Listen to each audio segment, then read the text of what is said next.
Hello guys, welcome back to Tech Josh channel. आपका अपने channel में एक बार फिर से स्वागत करते हैं एक नई अपडेट के साथ। देखिए, अभी आपने रिसेंट में देखा होगा ऑर्डिनेंस फैक्ट्री की तरफ से काफ़ी सारे रिक्रूटमेंट को रिलीज़ किया गया है।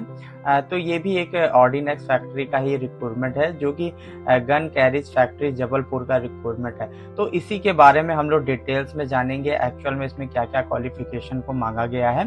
तो देखिए, अभी तक जितनी भी वैकेंसियाँ आई थी उसमें क्या था, आपको डायरेक्ट फॉर्म को अप्लाई करना था। बट ये जो वैकेंसी है इसमें आपको स्किल्ड वर्कर की वैकेंसी को रिलीज किया गया है, यानी कि जिनके पास अच्छा खासा एक्सपीरियंस है और उनको ज़्यादा यहाँ पे प्रोवाइटी दी जाएगी, यानी कि अदर इसमें बिना स्किल्ड वाले वर्कर इसमें अप्लाई नहीं कर सकते हैं। तो जो जिन भी वर्कर के पास या जिन भी कैंडिडेट के पास अगर एक्सपीरियंस होगा तो उनके लिए बहुत अच्छा मौका अपॉर्चुनिटी रहने वाली है। तो वो इस फॉर्म को ज़रूर से ज़रूर फिल करें। तो उसी के बारे में हम डिटेल्स में जानेंगे। देखिए, अभी रिसेंट में क्या चल रहा है ऑर्डिनेंस फैक्ट्री को, पहले क्या होते थे, आपके डायरेक्ट रिक्रूटमेंट आते थे। बट अब क्या कर दिया गया है, इनको पीएसयू सेक्टर में डिवाइड कर दिया गया है, यानी कि डिफेंस पब्लिक सेक्टर यूनिट में डिवाइड कर दिया गया। तो जितनी भी ऑर्डिनेंस की जो वैकेंसियां आ रही वो सारी कॉन्ट्रैक्ट बेस पे रहने वाली हैं। तो उसी के बारे में हम जानेंगे कि आपके पास क्वालिफिकेशन क्राइटेरिया को क्या मांगा गया है,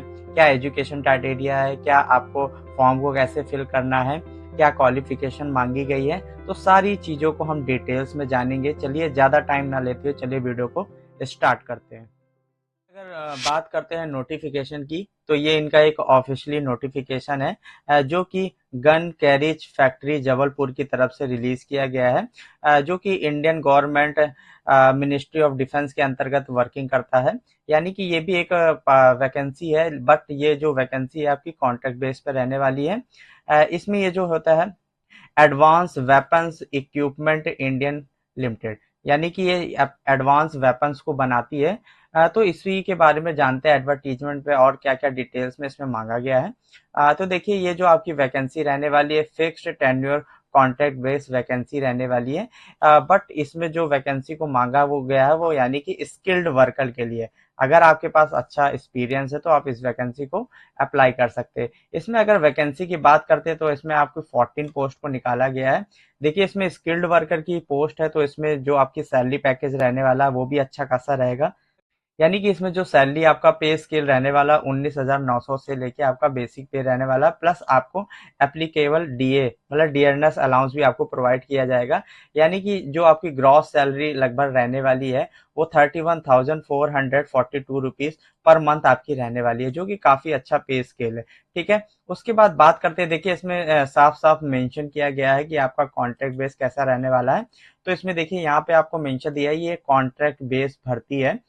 इसमें आपको जो कॉन्ट्रैक्ट आपका रहने वाला 1 ईयर का कॉन्ट्रैक्ट रहने वाला है।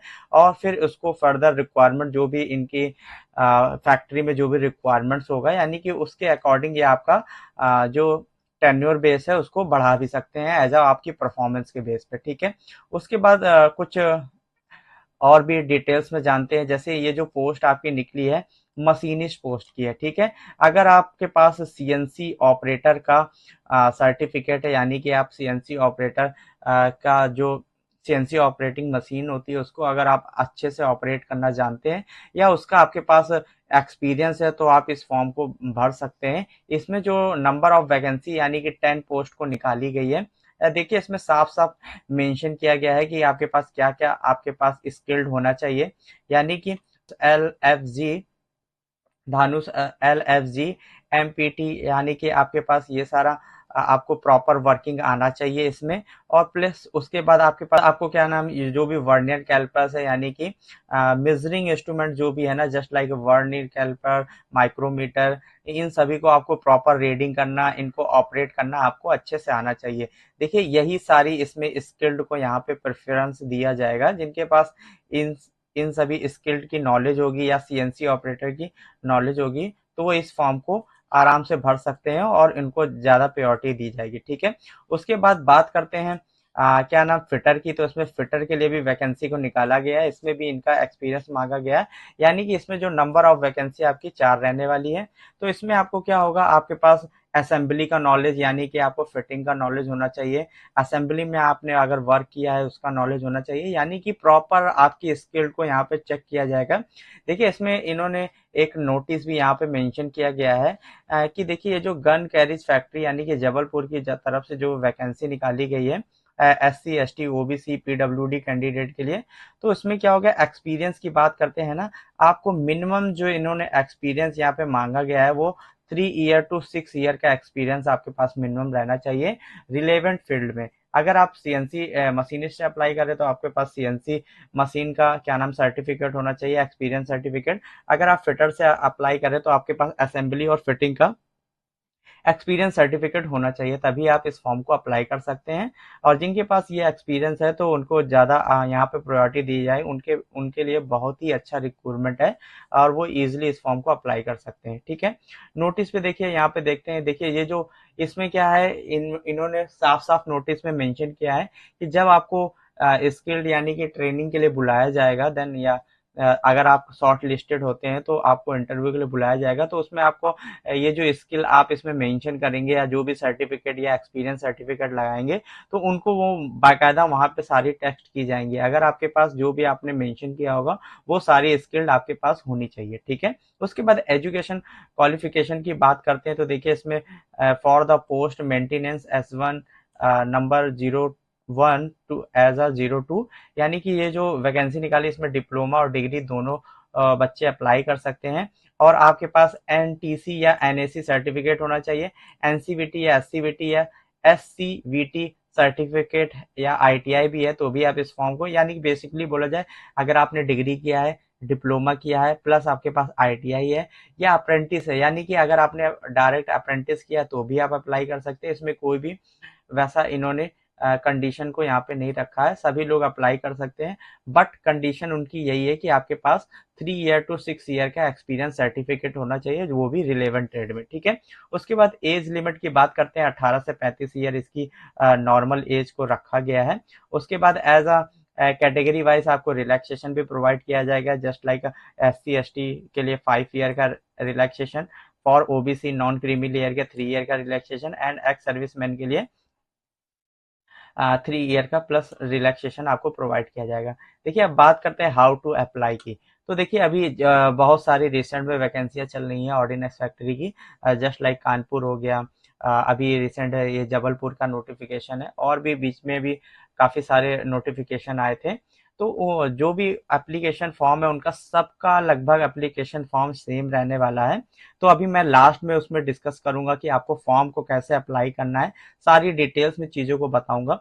ठीक है, तो देखिए आपको जो एप्लीकेशन फॉर्म है आपको सारा कैपिटल लेटर्स में फिल करना होगा, जो भी यानी कि आपको अपना एप्लीकेशन फॉर्म को प्रिंट कराना, उसके बाद सभी को कैपिटल लेटर में फिल करना है। ठीक है, देखिए आपको सबसे पहले ऊपर यहाँ पे ये अपना जिस किस वैकेंसी के लिए आप अप्लाई कर रहे हैं, यानी कि fix tenure contract base vacancy के लिए आप अप्लाई कर रहे हैं तो वहां पे आप ऊपर लिख देंगे। जैसे आप ट्रेडमैन के लिए GCF के लिए अगर अप्लाई कर रहे हैं, नेम ऑफ द पोस्ट यानी कि मशीनिस्ट के लिए अप्लाई कर रहे तो मशीनिस्ट लिखेंगे, फिटर के लिए अप्लाई कर रहे तो यहाँ पे फिटर मेंशन कर देंगे। ठीक है, और रही बात एड्रेस की, आपको किस एड्रेस पे इसको भेजना होगा, तो यहाँ पे लिखा है the chief general manager gun carriage factory Jabalpur, MP, यहाँ पे पिन कोड लिखा है 482011, यानी कि इस एड्रेस पे आपको पोस्ट करना है। देखिए इन्होंने दो कंडीशन रखी है अप्लाई करने की, आप या तो बाई पोस्ट के जरिए से आप इसने अपने फॉर्म को यानी कि सारा डॉक्यूमेंट अटैच करके फॉर्म को फिल करके बाई पोस्ट भी भेज सकते हैं। देन अगर आप बाई पोस्ट नहीं भेजना चाहते हैं तो आप डायरेक्ट इनके जो मेन गेट होता है वहाँ के बॉक्स पोस्ट में यहाँ पे इसको डाल सकते हैं, यानी कि वहाँ पे एक पोस्ट ऑफिस वाला बॉक्स लगा होता है, वहाँ पे आप अपने मतलब जो भी लेटर है एप्लीकेशन फॉर्म को वहाँ पे आप सबमिट कर सकते हैं डायरेक्टली एज अ गेट पे। ठीक है, फिर उसके बाद क्लोजिंग डेट की बात करते हैं तो आपकी जो क्लोजिंग डेट यानी कि 10 तारीख रहने वाली है, 10/4/2026, यानी कि आपको बेसिकली 10 डेज का यहाँ पे टाइम पीरियड दिया गया है। उसके बाद देखिए यहाँ सारी कुछ कंडीशन है, यानी कि जो भी आपका अगर आप जॉब के लिए सेलेक्टेड होते हो तो आपको पर ईयर 3% का इंक्रीमेंट मिलेगा, यानी कि वो जो सारी फैसिलिटीज आपको गवर्नमेंट वैकेंसी में मिलती है, सारी फैसिलिटीज आपको दिया जाएगा। उसके बाद यहाँ पे वर्किंग आवर का भी इन्होंने यहाँ मेंशन किया गया है, यानी कि आपकी 8 आवर्स की वर्किंग आवर्स रहने वाला है और 6 डेज आपका वर्किंग पीरियड रहेगा, ठीक है। यानी कि आपको वीक में 48 आवर्स पर वीक आपको यानी कि वर्किंग करना होगा, ठीक है। उसके बाद कुछ इन्होंने और भी स्पेसिफिक डिटेल्स को यहाँ पे मेंशन किया है, वो आप वीडियो को पॉज करके इजिली पढ़ सकते हैं, ठीक है। अब देखिए बात करते हैं एप्लीकेशन फॉर्म। देखिए अभी मैंने कानपुर के ऑर्डिनेंस फैक्ट्री के फॉर्म को कैसे फिल करना है, तो सेम फॉर्म आपका भी ये ऐसा ही रहने वाला है। यहाँ पे आपको अपना फोटो पेस्ट करना है, ठीक है। उसके बाद यहाँ पे एप्लीकेशन पोस्ट यानी कि किस पोस्ट के लिए आप अप्लाई कर रहे हैं, उसके बाद कैपिटल लेटर्स में अपना name, father's name, date of birth, और जो आपकी डेट ऑफ बर्थ यानी कि इसका जो एप्लीकेशन का लास्ट डेट है, उस डेट से पहले आपका क्या एज हो गई है वो आपको यहाँ पे एज यहाँ पे कैलकुलेट करके मेंशन करना होगा। नेशनलिटी में आपको इंडियन, और कैटेगरी में आपको अगर आप ओबीसी एससी एसटी से बिलोंग करते हैं तो आप अपनी यहाँ पे कैटेगरी फिल कर सकते हैं। उसके बाद बात करते हैं एक्स सर्विसमैन की। अगर आप एक्स सर्विसमैन है तो यहाँ यस कर सकते हैं, अदरवाइज इसको नो कर देंगे, ठीक है। उसके बाद डिसेबिलिटी की बात करते हैं, तो अगर आप डिसेबिलिटी से बिलोंग्स करते हैं तो आप यस करेंगे, अदरवाइज यहाँ पे भी आप नो कर देंगे, ठीक है। उसके बाद कंप्लीट पोस्टल एड्रेस की बात करते हैं। यहाँ आपका जो भी एड्रेस होगा परमानेंट एड्रेस, वो आपको यहाँ पे फिल करना होगा विद पिन कोड के साथ, ठीक है। उसके बाद मोबाइल नंबर की बात करते हैं। यहाँ पे आपको 2 मोबाइल नंबर अपने मेंशन करने होंगे। फर्स्ट आपका mobile number and second alternative mobile number यहाँ पे भी मेंशन करना होगा। ऐसे ही सेम आपको अपनी मेल आईडी वो भी कैपिटल लेटर्स में फिल करनी होगी। एक आपको नॉर्मल मेल आईडी जो आप पर्सनल यूज करते हैं, देन आपको एक अल्टरनेटिव मेल आईडी भी प्रोवाइड करनी होगी, ठीक है। उसके बाद आपके विजिबिलिटी आइडेंटिफिकेशन मार्क की बात करते हैं, तो आपको 2 आइडेंटिफिकेशन मार्क का यहाँ पे मेंशन करना होगा। जस्ट लाइक आपके पास आपके फेस में कोई कट है या बर्न मार्क है या moral of the face eyes कुछ भी आपके पास अगर प्रोवाइड है, तो आप यहाँ पे इजिली इसको मेंशन कर देंगे। वो भी 2 आइडेंटिफिकेशन मार्क यहाँ पे आपको मेंशन करने हैं, ठीक है। उसके बाद यहाँ पे आपको कैंडिडेट सिग्नेचर करना है। देन उसके बाद नीचे आपके यहाँ पे क्वालिफिकेशन की बात करते हैं, जैसे आपने 10th कहाँ से पास आउट किया, अगर आप 12th को मेंशन करना चाहते हैं 12th को भी मेंशन कर सकते हैं, ठीक है। बाकी बोर्ड नेम आपका कौन सा बोर्ड था, यूपी बोर्ड था, सीबीएसई बोर्ड था, आईसीएसई बोर्ड, वो मेंशन करेंगे। पासिंग एग्जामिनेशन पास यानी कि आपने क्या पास किया, जैसे यहाँ पे आपको 10th डालना होगा, ठीक है। अगर अगर आप 10th से अप्लाई करें तो यहाँ पे 10th मेंशन करेंगे। यहाँ पे आपको कॉलेज नेम फिल करना हो, यहाँ पे 10th। यहाँ पे 12th से अगर 12th का डिटेल भरे तो यहाँ पे आपको 12th डालना होगा, ठीक है। उसके बाद पासिंग ईयर की बात करते हैं, तो यहाँ पे आपने 10th आपने कौन से ईयर में पास आउट किया है, 12th आपने कौन से ईयर में पास आउट किया है, वो यहाँ पे फिल करेंगे। उसके बाद 15 नंबर की बात करते हैं। 15 नंबर में आपको आईटीआई या डिग्री डिप्लोमा जिससे भी आप अप्लाई कर रहे हैं, जिस भी रिलेवेंट फील्ड में आपके पास एक्सपीरियंस है, जैसे यहाँ पे आपको आईटीआई आपने किस ऑर्गेनाइजेशन से कंप्लीट किया वो फिल करेंगे। उसका टाइम पीरियड किस कब से कब तक स्टार्ट था वो यहाँ पे फिल करेंगे। आपका बैच नंबर क्या है, यानी कि यहाँ पे आप अपना रोल नंबर डाल सकते हैं, ठीक है, क्योंकि कोई भी बैच नंबर ऐसा सर्टिफिकेट में तो मेंशन नहीं होता है। उसके बाद ईयर की बात करते हैं, तो कौन सी ईयर में आपने आईटीआई पास आउट किया वो फिल करेंगे। यहाँ पे सर्टिफिकेट नंबर और वो सर्टिफिकेट कब इश्यू हुआ था। देखिए आप सर्टिफिकेट के सबसे बेस बॉटम पे जाएंगे तो वहां पे डेट मेंशन होगी, तो आपको वही डेट यहाँ पे फिल कर देनी है एग्जैक्ट, ठीक है। उसके बाद आईटीआई के बाद अगर आपने अप्रेंटिस किया तो यहाँ पे अप्रेंटिस की डिटेल्स फिल करेंगे। सेम कब से कब तक आपने उस अप्रेंटिस को कंप्लीट किया वो फिल करेंगे। बैच नंबर की बात करेंगे तो बैच नंबर फिल करेंगे। ईयर की बात करेंगे किस ईयर में आपने अप्रेंटिस को कंप्लीट किया है, then certificate number and date of issue, ठीक है। सेम सारी डिटेल्स को यहाँ पे मेंशन करना होगा। उसके बाद 16 नंबर की बात करते हैं। देखिए यहाँ पे अब एक्सपीरियंस की बात करते हैं। देखिए आपको एक चीज और बेसिकली ध्यान रखना होगा, इसमें क्या होगा, आपको एक सेल्फ डिक्लेरेशन फॉर्म यहाँ पे मेंशन करना होगा, ठीक है। सेल्फ डिक्लेरेशन फॉर्म मतलब क्या, यानी कि आपने जो एक्सपीरियंस आप प्रोवाइड कर रहे हैं, जस्ट लाइक आपने मशीनिस्ट या सीएनसी ऑपरेटर का एक्सपीरियंस प्रोवाइड कर रहे हैं, तो आप जनरली क्या क्या चीजों को ऑपरेट कर पाते हैं, प्रोग्रामिंग कर पाते हैं, या जो भी बेसिक्स नीड होती हैं, यानी कि जिन जिन फील्ड में आपने वर्क किया है या जो जो जिस जिस कैटेगरी में आपने काम को किया है, तो वो सारी चीज़ें आपको यहाँ पे डिटेल्स में मेंशन करनी होंगी, जिनसे उसको लगना चाहिए कि एक्चुअल में आपके पास एक्सपीरियंस है, आप उस वर्क को करने के लिए एलिजिबल हो, ठीक है।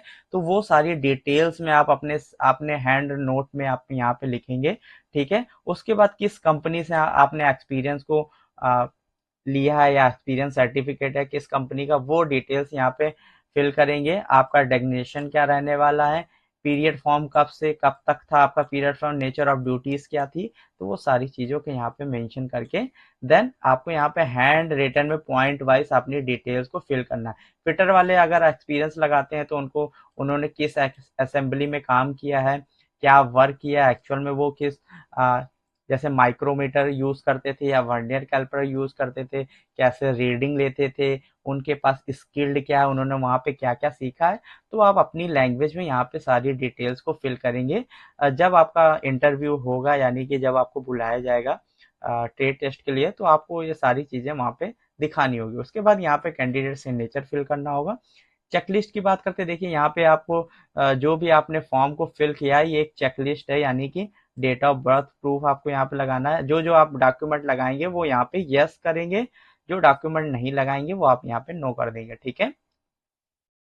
अब यहाँ पे आ जाते हैं डिक्लेरेशन फॉर्म पे। डिक्लेरेशन फॉर्म में यहाँ पे आप अपना नाम भरेंगे, ठीक है। यहाँ पे कैंडिडेट सिग्नेचर है, डेट डालेंगे और प्लेस डालेंगे, ठीक है, और कुछ नहीं करना है। इसके बाद देखिए ये जो डिक्लेरेशन फॉर्म है वो ये नॉन क्रीमी लेयर ओबीसी के लिए है, ठीक है। अगर आप ओबीसी से अप्लाई कर रहे हैं तो इस डिक्लेरेशन फॉर्म को फिल करेंगे, यहाँ पे सिग्नेचर कर देंगे, देन फाइनल हो जाएगा। देखिए ये तो एक नोटिफिकेशन था जो मैंने पूरा आपका पूरा डिस्कस कर दिया है, कैसे अप्लाई करना है वो भी मैंने बता दिया है।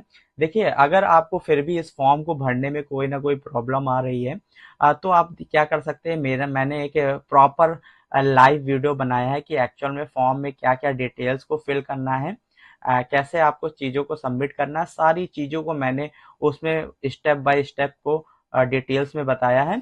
बस इसमें एक क्या चीज़ है, यहाँ पे सेल्फ डिक्लेरेशन यहाँ पे मेंशन किया गया है, बस आपको यही फिल करना है। बाकी सारा सेम डिटेल्स फॉर्म, एक्सपीरियंस क्या क्या है, सारे कॉलम जो भी इस फॉर्म में कॉलम है सारे कॉलम उस फॉर्म में भी है। तो अगर आपको फॉर्म भरने में प्रॉब्लम आती है तो आप उस वीडियो को देख सकते हैं। वीडियो का लिंक मैं अपने डिस्क्रिप्शन में डाल दूंगा।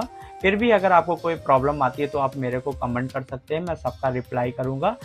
जैसा एज पॉसिबल हो सकता है तो मैं सारे रिप्लाई करूंगा, ठीक है।